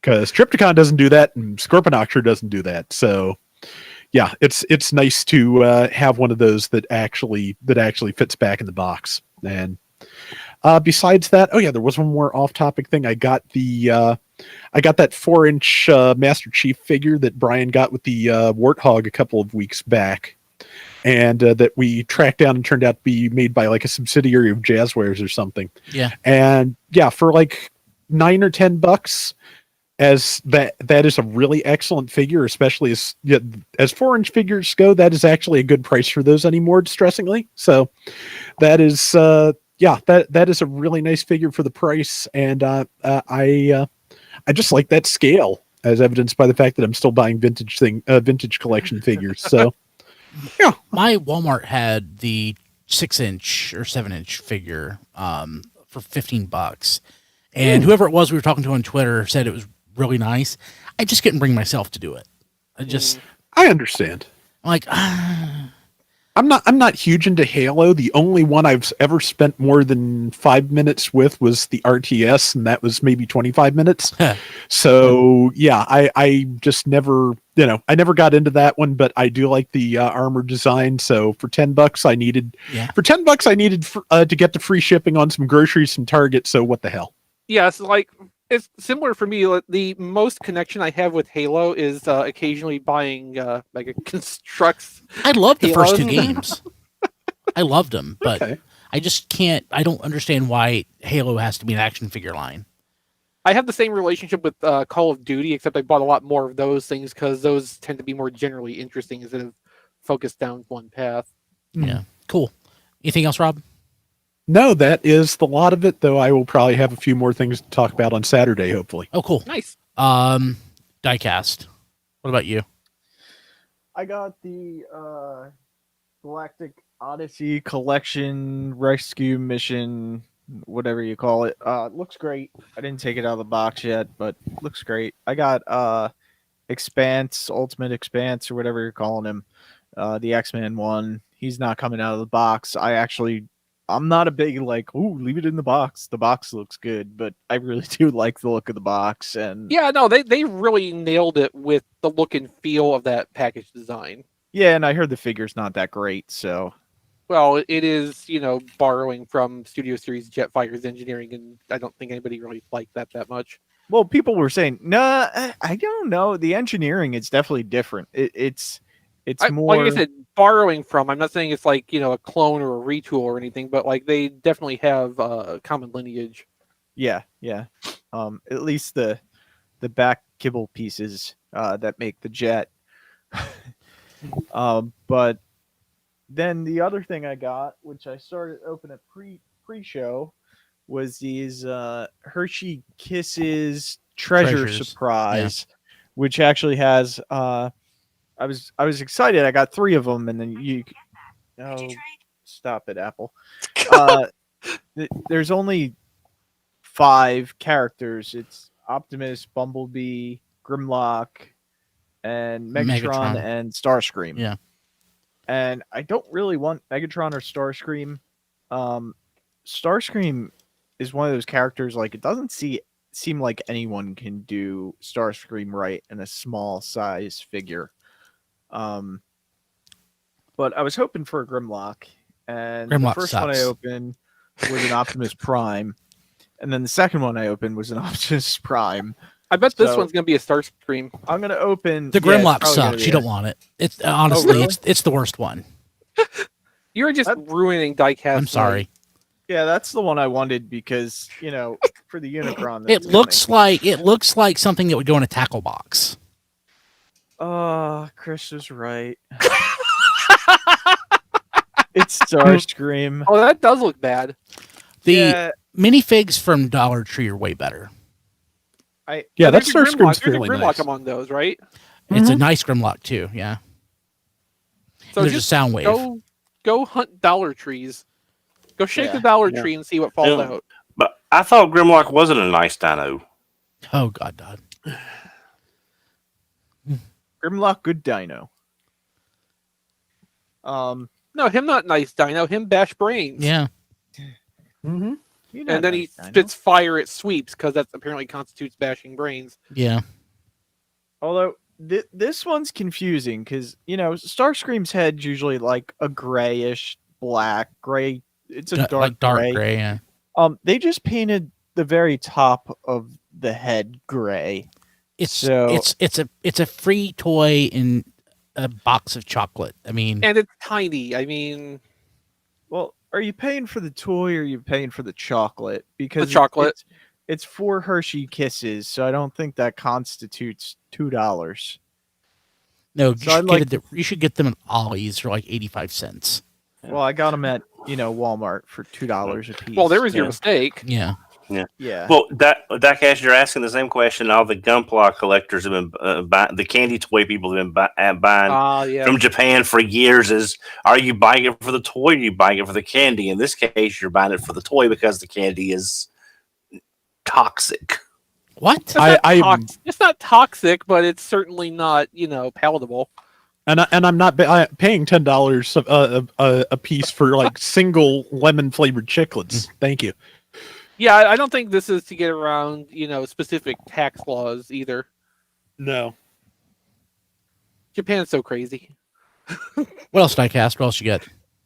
I think that was it. Okay, bunch of crap. Gonna try to get through it. I got a bunch of Masters of the Universe stuff. Oh, I forgot you still had to go. Yeah. So Well, if you want to talk Masters of the Universe stuff. Oh, I can- no. no, I'm I just can gonna say I got a say bunch you- of Masters of the Universe stuff. Oh, okay. So between some figures and Mega Constructs, I got some GI Joe 6-inch stuff, some Marvel Legends. I got the Ghostbusters Ecto 1, which I finally saw that at Target, and I think I'm burned through my third party, not Transformer stuff. Okay, so we talked about it last week. I got the Starscream Hallmark ornament and the little Megatron ornament. So I'll have those for Christmas. The price on these dropped after Christmas, surprisingly. So happy about that. I got the Galactic Odyssey Botropolis Rescue Mission set. It has been open, but it's yet to come out of the package. It probably won't. Really pretty though, isn't it? It's really nice looking. I went to also I got the Wave 2 of the Walmart Headmasters, Highbrow, Weird Wolf, and Skullcruncher. So happy to find those. Was not when I say I was expecting it. That's why I actually went to that Walmart, because it's a very rural Walmart, and it's near Triplet's house, but he never goes there. If that tells you anything, and Triplet never goes anywhere though. yeah. So Hi, Chris. I was able to get that. So went to McKay's this weekend. One more thing that was Transformers related, not for McKay's. I was iffy on getting this, but I had pre-ordered it, and I think I had to put money down on it, so my pre-order was kept. The BotCon product guide with like color photos of every single exclusive BotCon toy ever. I want that, but it's like $70. Yeah, it came with a T-shirt and a pin. Yeah, I'm so torn on getting that. Don, I bet you're in it. Let me see if you're in here somewhere. Don, you're on every single page. You should get it.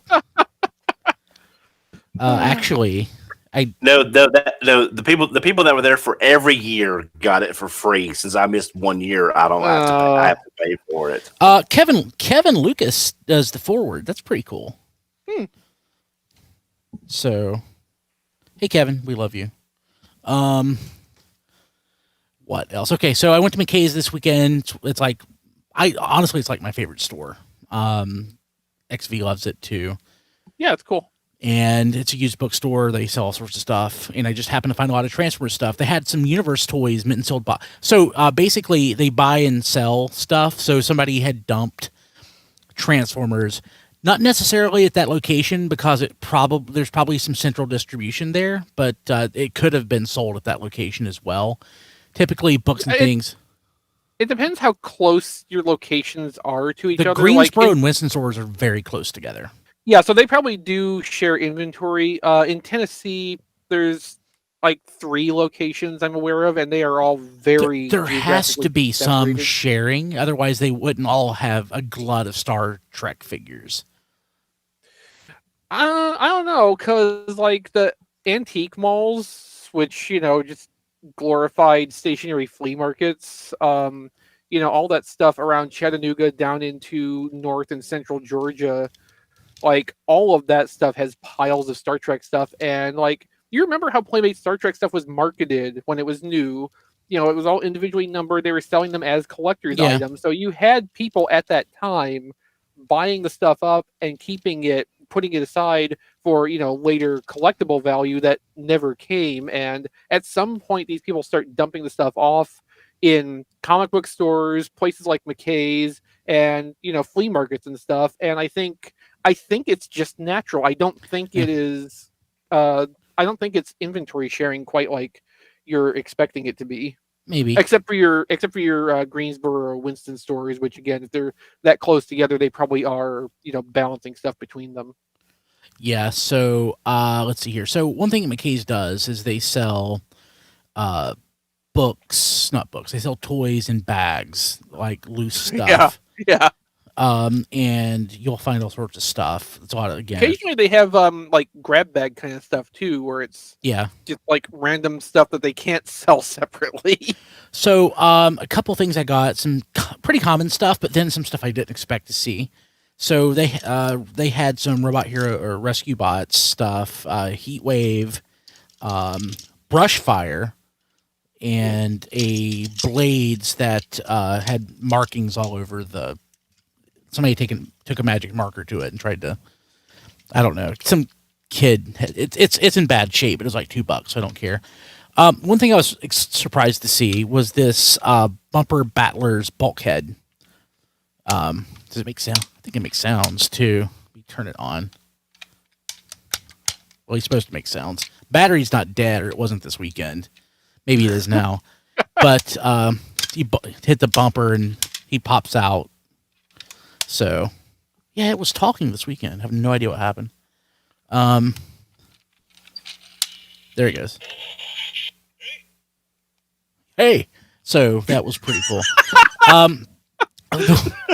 So the weird thing I wasn't expecting to see in the little baggies were some SCF figures. The super collectible figurines or whatever it stood for. Super collection figures, I think. Yeah. So basically there were some chase ones back in the day that were in pewter coloration. So got a I guess it's Rodimus with the Matrix in pewter. But what I fully didn't expect to see was a Metal Hawk with Minerva. So, and I was just scanning through, and I never really pay that much attention to the stuff. And I saw this figure with this horn. I just skimmed through it, and I'm like, "Is that Metal Hawk?" And I went back and I'm like, "Holy crap, that's Metal Hawk!" So, the Minerva was actually with the Rodimus, but they're together now forever. Also, I've got several of these, but I love this from back in the day.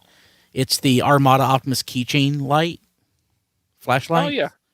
So. Oh yeah. I think even the McKays in this state have a supply of those. Yeah.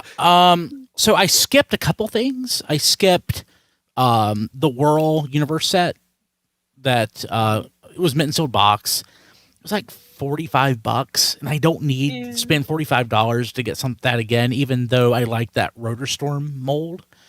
Yeah, but you end up just leaving it in the box anyway. So yeah, they also the mold kind of irrelevant. They also had Armada Predacon mint and sold box, but I have that mint and sold box already. And mint and sold card Universe Silver Bolt, which I was tempted by.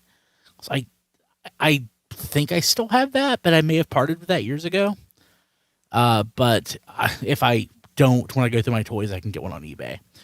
But what I couldn't pass up, and I didn't expect to see this, was the Transformers Beast Wars 10th Anniversary Optimus Primal versus Megatron set. The box is a little dinged up, but compared to what it goes for on eBay, it was like $50 less than the going eBay rate for it. Probably because the box is dinged up, but the DVD and everything's in there, and I didn't have the set, so I had to ask Kim's permission. I mean, you got a good deal on it. We talked about this some in pre-show. You got a good deal on it, but it doesn't mean it was cheap. No, yeah, yeah. So, it's kind of funny. We went with a friend of Kim's, her old boss. He's going through a divorce and everything, and he has no socialization. So, we took him there, and he kind of babysat the 4-year-old. But he told Kim on the drive back, he's like, I was surprised that Brian bought so much stuff. He just kept throwing books and toys and crap in the shopping cart. I figured the kids would get more than him. What's up with that? And she's whispering back every single damn time. Yeah. So, I picked that up. So there's always like some hard hero statue or something that I just don't give a crap about. But that was a pretty nice surprise. It's not close enough to where I can just run there, every weekend. It's an hour away. Yeah. I mean, I guess I could. I really love that store. I need to go to the Greensboro store. I only go there maybe once or twice every couple years. So, but it's just a nice place to find stuff. And Don likes that store. Don, what did you find at the Greensboro store? Something I wouldn't. Well, I put them back because was it Energon Tidal Wave? Yeah, I did buy that a couple of months ago. I found it for that was like 2 years ago, Don. Winning. Yeah, it was 20. Okay, well, that wasn't like a couple months ago. That was a long time ago. No. Yeah, well, 2020 was the longest 5 years of our lives. Yeah. No, the what I saw last time I did not get was the last 2 seasons of Reboot. Oh wow. Irwin made the figures, and I saw Dot, Matrix, and Adria. Andrea. Andrea, thank you. Then they had the figures there, but they wanted about 15 apiece. I had Matrix and Andrea. I needed the Dot, but it's like, yeah, but that's $45, and I've got other stuff I can use that $45 for. But it was great seeing the Reboot figures on the shelf, but I haven't really found anything transfer wise there in a while. But yeah, that I do like going to that one because it's right down near Acme Comics, where my friend Jermaine runs the place. So I can hit it. Yeah, Lord Retail on Twitter. So I can hit Target and Edward McKay's and Acme Comics and all that, and literally about a 10-mile radius. Everything's in that one area. Yeah. Still, that was quite a find. Like, I can't remember the last time I've seen a Reboot figure like in any capacity. I don't know that I ever have. The McKays here for a little bit were getting bursts of Babylon 5 figures. I have a Londo and an off-color Kosh that they took the Kosh and they gave it a different deco and just made it some additional Vorlon who was never actually in any media. So I can't remember exactly what it was. The McKays in Winston, though, about 3 months ago, somebody found G.I. Joe Payload. Or maybe it was Keel Hall. It was one of the figures that that's in one of the expensive play sets that go for way too much money for what they're worth. Weird. Yeah, and I was really sad. I'm like, I was going to go this weekend, but I normally skip the G.I. Joe stuff. Not that I don't love G.I. Joe, but loose figures without accessories, unless they're just they just kind of make you sad. Yeah. But yeah, so is that it? Is that all I got? That's all I got. Okay. So, hey, Amazon, tfradio.net/Amazon, buy some stuff, toilet paper, whatever. You do. It's great. I bought some energy. I have energy drink coming. And you can use your tfradio.net/Amazon link to help us out. We also have Patreon at patreon.com/tfradio. We do lots of exclusive stuff. At least one or two exclusive podcasts to Patreon a week. So that's a lot of fun. Patreon.com/tfradio. And we want to thank our patrons at the touch tier, as we do every week. So I haven't checked to see if any of this has changed. This is current as of February. So the beginning of the month is always the best time to sign up. So touch patrons at least as of February. So if anybody has joined since then or dropped, it's going to reflect what was there last week. Touch patrons Kevin Dorsey, Ryan Bona, Cheesy Patty, who's in the chat earlier, Emmett Stresovich, Rabbits, Hector Bones, Jonathan James, Nathan Sampy, Ness, Joey Russell, who you should follow on Twitter. I retweeted some of his stuff yesterday. Joey is a fun guy. Not like fungus, but he's fun. Jason Hiley, Mike Mallory, Jason W. Rye, Sean Hamilton. Joey and Sean are basically neighbors, and we found that out recording the History on the Five podcast. And now they talk about did one of them hear the other yelling in their house? No, well, it's not that close, but they're 20 minutes apart. So now they can triangulate toy purchases, and Sean has helped him out with finding stuff, which is pretty awesome. Jacob Owen Lucia, Sean Bratton. Sean has been on the last couple episodes of History on the Five. Sean is a DJ out of Fort Wayne, Indiana, and his dad was in radio too. So it's a radio family.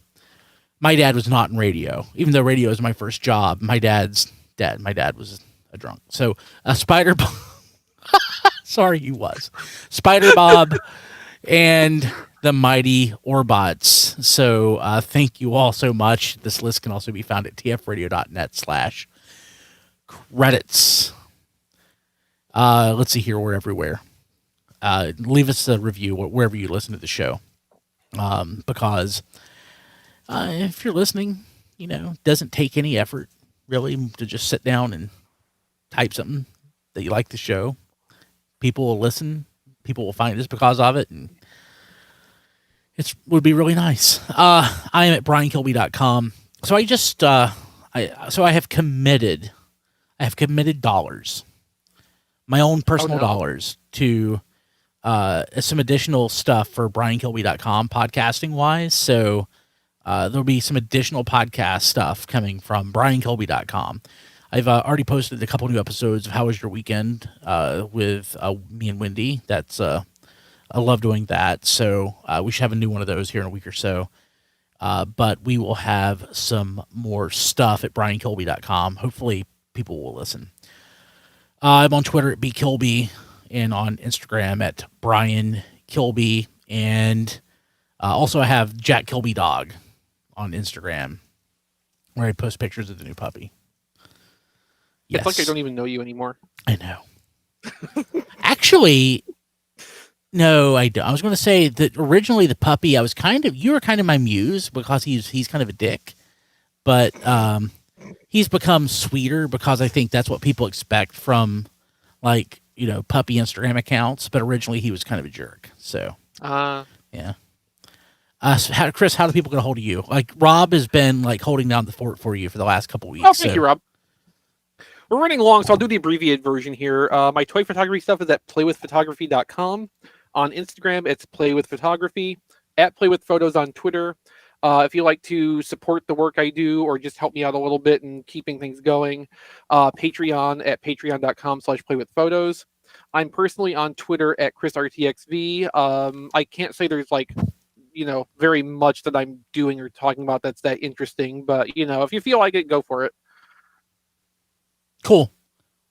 Don, since I forget you all the time now. I can be reached on Twitter at HMRC4EVR. Awesome. Is this supposed to work where, he gets a girlfriend and then engaged and then he forgets about us? You're doing this backwards, Don, Brian. thank you for not forgetting about us.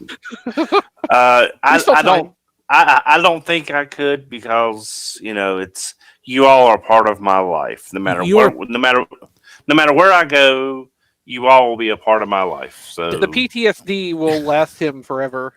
So we're actually having a conversation off mic yesterday about the dynamic between the RSC folks. I'm like, well, you guys pick on this person, you pick on that person. The thing is, we love all these guys, even Exvee. So it's just, I mean, speak for yourself. I know. So honestly, I personally don't love Exvee at all. Honestly, the thing is, when we're together, even when we're just talking, it's a podcast, even if we don't record it. Oh yeah. This this dynamic that we have here is not artificial. This is how we are for the most part, except I'm a little more quiet, I think. I'm a little more reserved. Maybe a little. Sometimes. And sometimes no, I'm okay, not. so me and you both, when we know we're doing a podcast intentionally, yes, we are definitely in an on state. Yes. We are ourselves when we're doing this, but we are also performing to an extent. We're amping ourselves up into a higher energy state than we normally behave at. Yeah, if that makes sense. But otherwise, the dynamic is pretty much the same. Which with people who hang out with us, it's like listening to a podcast with you guys here. but we do love and respect all of us, and Diecast gets picked on, Don gets picked on, I get picked on. We all pick on each other. That's what we do. But nobody picks on Rob, which Rob. How do people get a hold of you? Damn it! Go ahead, Don. Okay, I'll do I'll do the short version. YouTube.com/flailthroughs, Twitter.com/robflails or /figure reviewers. If you like what I do at Flailthroughs, Patreon.com/flailthroughs. Don, what do you want?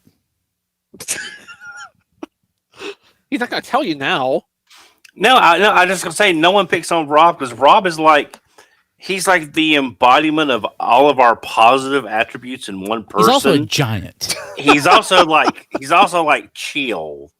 He's just sort of also a giant. Yeah, he's just I like to think of Rob as a kind of a resident Chris McFeely. He's just outgoing and chill and just kind of larger than life. I mean, I wish things about Rob. I think you're getting kind of a skewed perspective here, Don. I do my best to be presentable for the podcast. I'm not going to lie. I have weeks like that too. Yeah. John, how do people get a hold of you? That John D everywhere. Everywhere. And Diecast. Oh yeah, you're still here. You're muted. Oh, sorry, I was falling asleep there. You can follow me on Twitter at Diecast2. You can like my Facebook page at Reviews by Diecast, and you can see all my reviews at tfradio.net/reviews. And I also have an Amazon wish list at tfradio.net/diecast list. Oh yeah, so mine's at tfradio.net/chrislist, and Rob's is tfradio.net/claylist, which is my favorite of these URLs. Yes. Oh, Pretty thank sweet. you. That's it, I guess. Hey, no, Rob Springer. I'm going to continue to mention Rob, even though Rob's not here. Rob is at zonebase.org and at RoboRob Springer. There you go. Thank you all. See you next week. Actually, see you this weekend. Yeah. Be here for our live stream. Yes. Okay. Oh, there you are. Yeah. Yeah. know. Okay. No, stop. you're the wrong one to have a cat make an appearance. Yeah. I know. Why didn't Massey show up? Jared wants to know when the stream starts on Saturday. So I'm not even really advertising it because it's more like a treat for like our dedicated fans, like where we blow out all the stuff on Twitter and stuff. It'll be Saturday at noon, just like our normal Toy Fair stream, except it's literally we're just gonna pop on and hopefully be around for a couple hours. Yeah, I think we'll get a couple hours out of it. Yeah, Massey is in his box on his blanket, Buddy, snoozing. come here. Cats have We been can't requested. afford Massey's likeness rights anymore. Oh yeah, buddy, here, buddy. If I would allow Jack down here, the puppy, I would show Jack off. But oh wait, that sounded horrible. I would show Jack to the stream. I mean, that's still, if I would if you put show the sentence in the right Jack places, the puppy would be displayed for all to see. You would introduce Jack the puppy to the audience. Yes, there you go. There you go. Here's No what post I show this know. week, so Oh yeah, we're way too long for that, right? yeah, Yeah. yeah. Oh, you got a good cat. Buddy's a good cat. Buddy, can't know Kinsey. No, I just mean compared to Here, Massey. kitty. Here, kitty. Kinsey will attack me. I've got a Here, good here. Really I've got a like to good be cat. held. Kitty, kitty. Here, Mostly. Kinsey. Oh, she's sneezing. Don, if the cat is Kitty, holding kitty. a gun to you off screen, blink Kitty, twice. kitty. Here, Kinsey. The cat's weird Kinsey. 'cause she doesn't like to be held, but she loves to be pet and stuff like that. Kinsey. So, Uh-huh. Yeah, Massey's like that. He'll come to you and he'll lay down beside of you, but he's like, I want to be close to you, but you can't touch me. I'll lean up against you. That's good enough. Kinsey no, I mean, doesn't like to be held at Yeah, all. no, and all these are very normal social behaviors for cats. Like, it's more, in its way, it's more unusual for cats to tolerate being touched actively than it is for them to just like be in proximity sometimes when they feel like it. Okay, Buddy's like 20 pounds. Kinsey's like 6 pounds. She's going to start scratching me any second. So, oh yeah, there we Oh go. yes, yes, There we I saw go. that building on her poor little face. Oh yes. Yeah. I forgot to mention. Nobody will care, but I forgot to mention during the what I got. I also got Or a Battle or Done Buying off of Amazon for like $30 for the whole schmear. I ended up episode getting is that? Briscoe County Jr. from Amazon because Walmart didn't have it, but they had it for $10. Nice. What'd you say, Chris? I was just asking how many episodes Buddy. the Dunbine set was. Hey, Buddy. 49. Yeah, that's pretty good then. Oh, Buddy's Yeah. coming. Buddy will I just was come. thinking about looking and seeing if I can get a deal on Beetleborgs and VR Troopers because Hey, apparently buddy. Shout is not going to be licensing those anymore. Buddy. Oh. Well, hopefully so. I'm gonna go to bed. I'll see you Good night, guys. Diecast. Take care, Diecast. Buddy's I'll a see you strange cat that Saturday. he likes to be held. Oh yeah, I decided against it incidentally, but also Victory Gundam's down to like $35 a set right now. 2 sets though, right? Yeah. Per Buddy. Per. Yeah. Okay. Cat does not perform on command. No, he's purring. It's not picking Oh, it up. okay, he's just quiet. Yeah. We used to have cats that were like that. Like both of them just purred subaudibly all the time. They almost never you could hear them. You had to just gently feel on their throats to figure out if they were or not. Buddy's 14.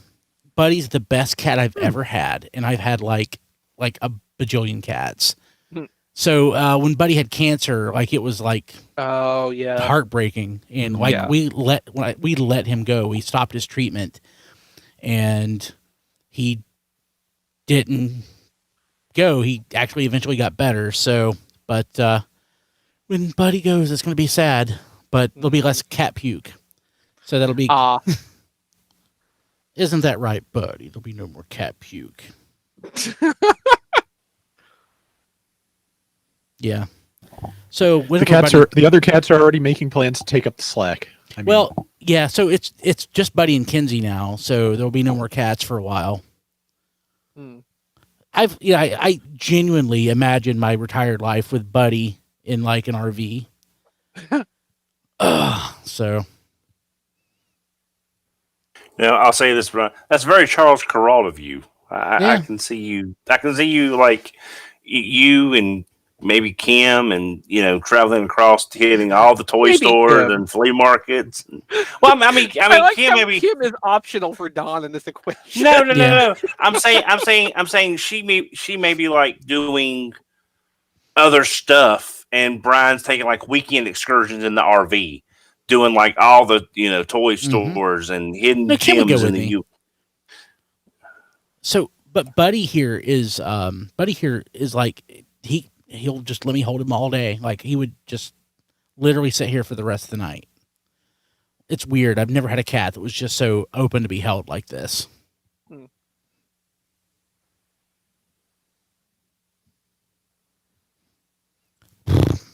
want to talk? So I put he wants me to start sleeping down here again. Yeah, Charles Kuralt, North Tar Heel native.